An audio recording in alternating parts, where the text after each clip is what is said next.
Hello বন্ধুরা, আমি কিন্তু আজকে তোমাদের একটা সিক্রেট বলবো। কাউকে বলবে না কিন্তু। জানো, কাল আমি একটা আলুর সাথে বন্ধুত্ব করেছি। হ্যাঁ হ্যাঁ, একদম আসল আলু। আমি বললাম, আলু ভাই, খেলতে যাবে? আলু চুপ। আমি আবার বললাম, আইসক্রিম খাবে? তাও চুপ। আমি ভাবলাম, আরে হয়তো লজ্জা পাচ্ছে, তাই আমি ওকে একটা ছোট্ট টুক। হঠাৎ আমার মা দৌড়ে এসে বলল, আরে আমার রান্নার আলুকে নিয়ে খেলছে।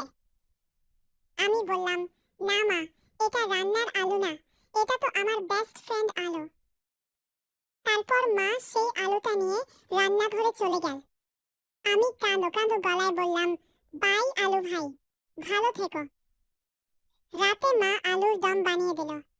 আমি প্লেটের দিকে তাকিয়ে আস্তে করে বললাম, আলু ভাই, তুমি তো বলেছিলে সারা জীবন বন্ধু থাকবে, তুমি তো দম হয়ে গেলে।